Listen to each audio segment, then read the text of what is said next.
Dans cette vidéo, une vieille, un poulpe, des rougets, et tout cela en compagnie d'Adrien, mais pas le beau temps qui n'était malheureusement pas au rendez-vous, mais ça restait chassable. Et bien le bonjour à tous et à toutes, on se retrouve pour une nouvelle vidéo avec Adrien.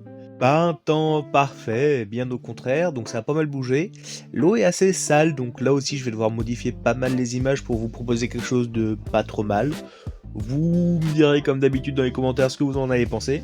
Avant que la vidéo commence, petite précision sur la miniature. Non, les miniatures ne changent pas de style. C'est juste que je n'ai pas la photo de cette pêche. La raison est toute simple, j'ai perdu mon portable entre temps.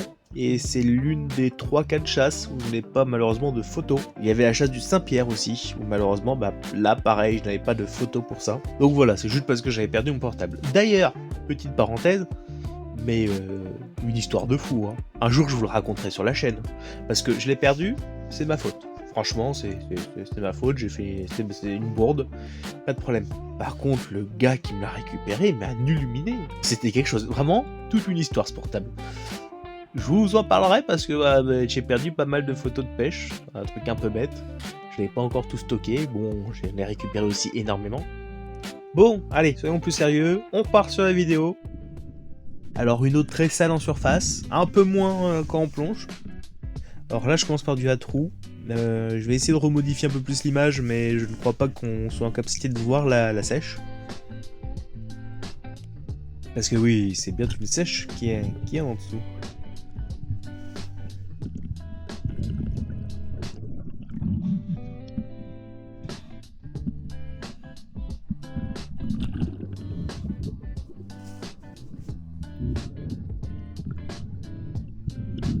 Alors je tiens juste à préciser, je viens de rentrer dans l'eau, c'est pour ça que j'ai un peu de mal à replonger tout de suite après.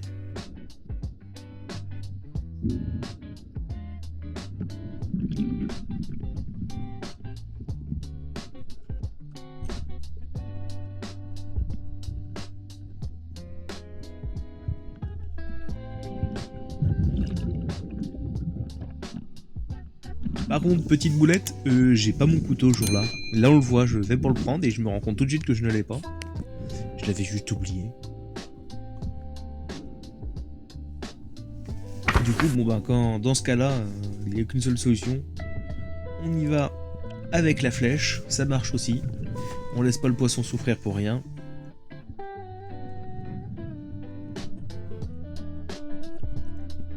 En soi, pour le poisson, le couteau est pas forcément obligatoire. Ce qui est par contre obligatoire, et je le rappelle, c'est la seule vidéo que vous allez voir là sans aucun couteau, c'est de l'avoir pour la sécurité. Là, je suis avec Adrien, déjà niveau sécurité c'est pas trop mal.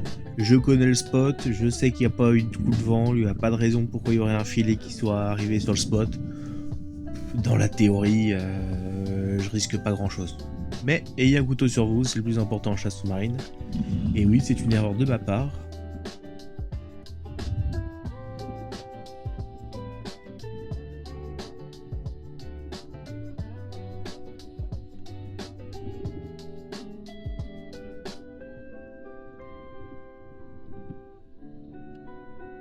Sinon, première sèche, assez jolie. Ça ne sera pas la dernière de la chasse.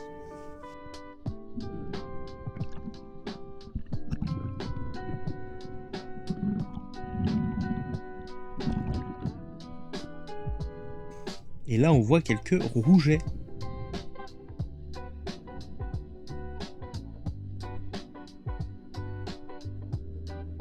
Alors, je suis chargé en simple sans d'eau. Je tire le rouget qui bouge et beau tir à mes yeux. Je pense le rouget complètement sonné. Mais non, il bouge encore bien.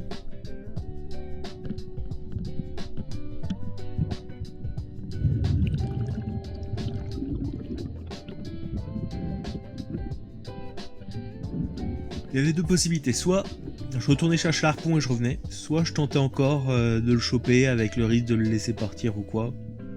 Le but étant d'achever le poisson assez rapidement, de pas le perdre parce que tuer un poisson c'est pour le manger, pas pour le laisser crever au fond de la flotte.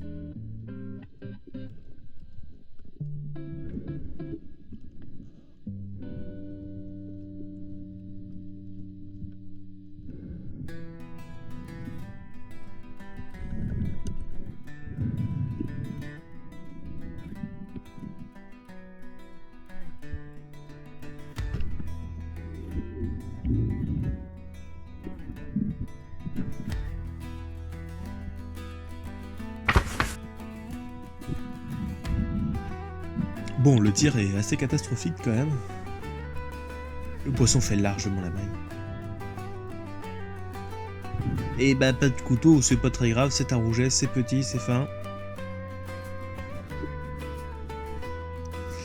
Alors, vous pensez bien que je vais pas ressortir la flèche comme ça. Je vais directement la retourner. Je vais essayer quand même. Je vais avoir l'espoir que ça passe. Mais bon, le but n'est pas de détruire le poisson ni la chair.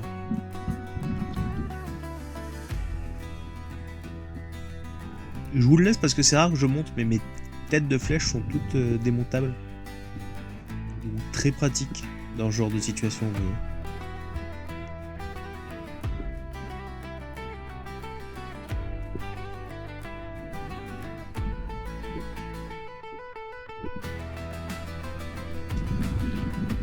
Et là, une autre action. Il y a quelque chose sous le sable, je sais pas si vous l'avez bien vu.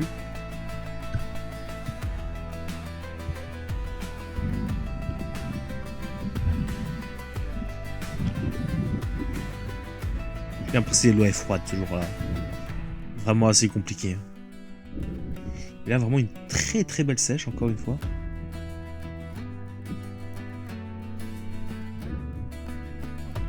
Faites très attention parce que les sèches, malgré les gants, mordent. Et ça fait très mal. C'est vraiment un bec proche de un bec d'un perroquet. C'est pas agréable.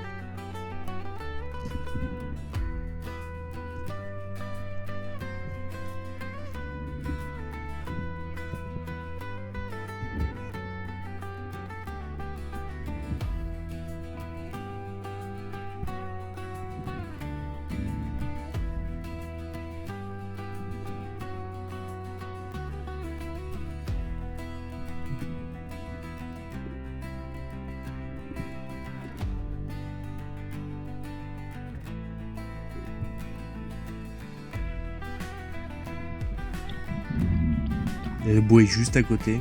Vraiment le truc parfait.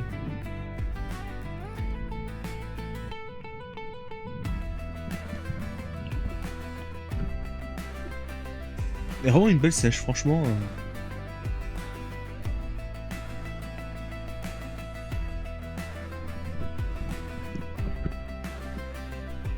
Alors là, je suis désolé, mais mes images magnifiques. Je modifie beaucoup, bah, malheureusement les couleurs aussi un peu, mais sinon on ne voit rien. Je tiens à préciser que bah, là, c'est un peu une purée de poids.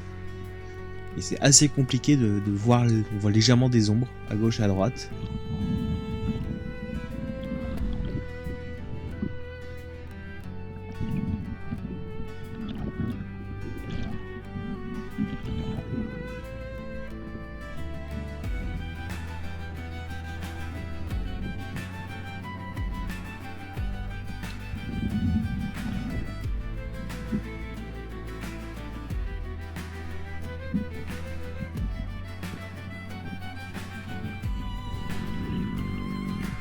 Là, je vais rapidement discuter avec Adrien. Alors, c'est quelque chose? J'ai fallu l'arrêter. Ok, cool. C'est quoi? J'ai fait 2 sèches à rouget. Ah, pas mal. Je vais voir l'autre côté. J'ai un peu de ça qui traînerait. J'en ai vu dans un trou. Juste là à gauche derrière. Au fond, Ok. là-bas. Mais c'est quoi la bague du sard déjà? 25, 30, je sais plus. Ouais, je pense qu'ils sont limites. Alors, si je dis que je ne sais plus la maille du sard, c'est parce que je les prends à l'œil, le sard. Je prends qu'à partir d'une certaine taille, on est en Bretagne, les sards sont gros. Donc c'est pas trop dérangeant. Voilà, donc je le précise parce que je sais que certains vont dire tu connais pas les mailles. Ben certains poissons, non, je les connais pas les mailles. Parce que typiquement le rouget 15 cm, vous pensez bien que je prends rarement des rougets de 15 cm. Mes rougets ils font tous 20, 22, 23. C'est pas forcément énorme, mais comme je suis largement au-dessus de la maille, la prendre par cœur mais assez utile.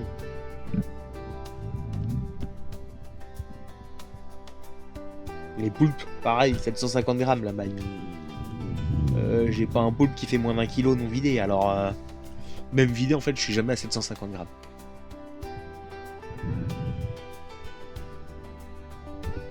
En parlant de poulpe, voilà, en voilà un autre.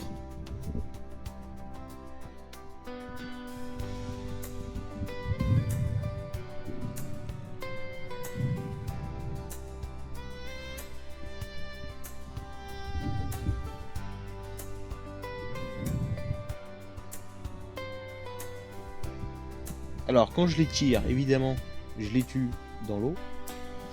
Je n'ai pas mon couteau. Ça m'apprendra à les tirer. Là par contre c'est intuable avec une flèche. J'aurais pu lui retourner le chapeau mais pas pratique, pas facile. Je prends le choix d'aller assez vite. Et d'aller voir Adrien qui est pas loin, qui lui évidemment a un couteau.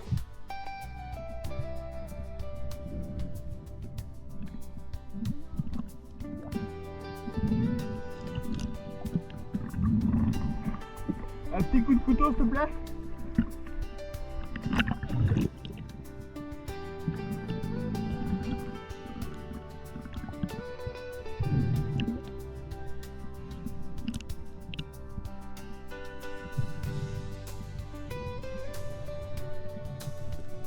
Alors pour le tuer, technique habituelle, hein, bouger assez vite et assez fort entre les deux yeux. Généralement il devient tout blanc et après il meurt.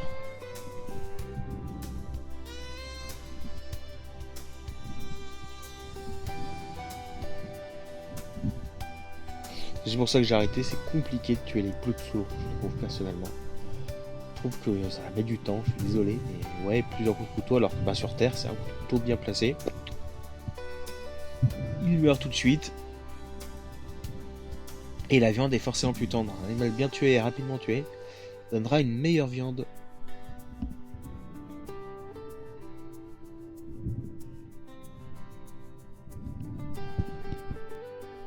Alors là, je tiens à préciser, au début je vise parce que je me pose la question. Quand je le vois se déplacer, vous avez vu comment j'ai reculé l'arbalète. J'ai pas l'intention de le prendre à un seul moment. C'est un petit turbo, mais enfin un petit, hein. Déjà il ne fait pas la maille, mais aucun intérêt à tirer ce genre de poisson. Oh, vous voyez, bah, le sable qu'on voit souvent assez bien, assez nettement, bah là, compliqué, hein. Alors on part sur une autre zone, plus belle, plus dégagée. Et là je vois des rougets, je les rate. Parce que je me précipite, parce que j'aurais dû plonger plus en amont.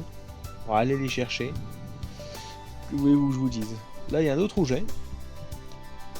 Assez joli, assez joli. Du moins, c'est ce que je me dis sur le coup. En fait, de loin, je pensais vraiment que l'ombre était plus grande.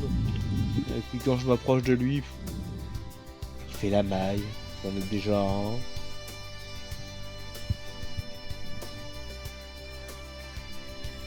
Là, un poisson. Un joli poisson qu'on voit à peine rentrer dans les algues.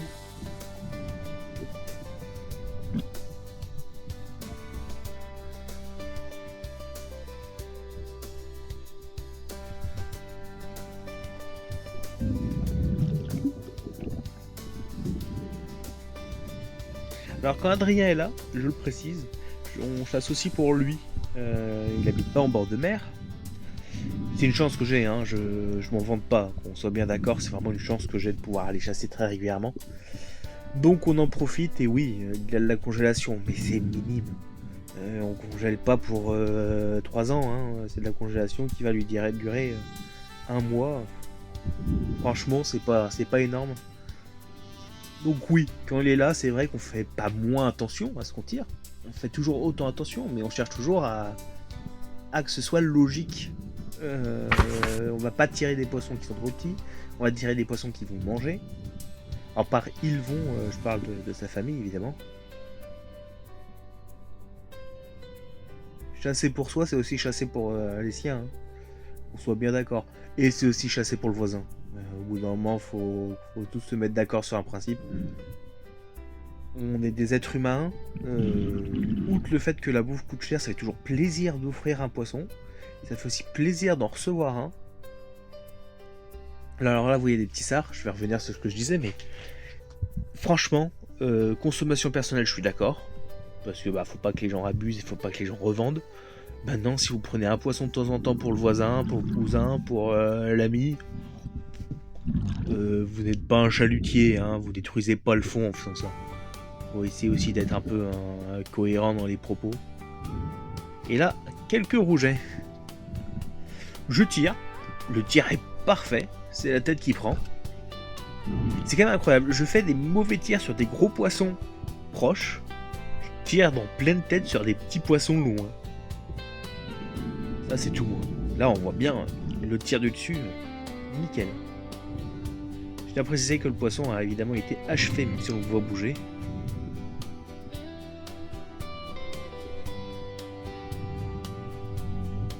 Et là il y a Adrien qui va venir me voir. Qui va me faire peur. Merci pour la crise cardiaque. Désolé. T'as fait quoi?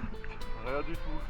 J'ai raté un sard, j'ai fait une vieille à rouget. Il y avait plein de rougets là-bas. Il y a plus de genre 15 cm à peine. Faut en prendre une vingtaine de centimètres, c'est 15 cm la maille normalement. Je vais voir sous la roche là s'il n'y a pas un sard qui traîne. Hein? Je vais voir sous la roche s'il n'y a pas des sards qui traînent. Ouais, j'ai vu beau chat, j'ai vu une très très belle vieille là-bas. Ouais. Et j'ai pas pu la tirer, j'avais une araignée dans les mains. Et puis le temps que du coup je remette voir mon bien droit devant moi, tout ça, bah je peux le débarrer. Ouais. Mais je rentre moi. De quoi? Je sors. Tu sors? Ouais. Ça marche. Prends le temps qu'il te faut toi. Hein. Ok, mais je vais pas tarder non plus. Hein. Ça te pense pas bien brasser là, c'est pas viable. C'est pas grave, je l'avais dit, hein, vendredi c'était pas bon. Hein. Ouais, je sais bien, non, mais je regrette pas du temps. Ah non, on a fait du poisson, c'est cool. Ouais. Mais c'est pas incroyable niveau temps, niveau tout. Ouais. Ouais, c'est tout ça. À toutes.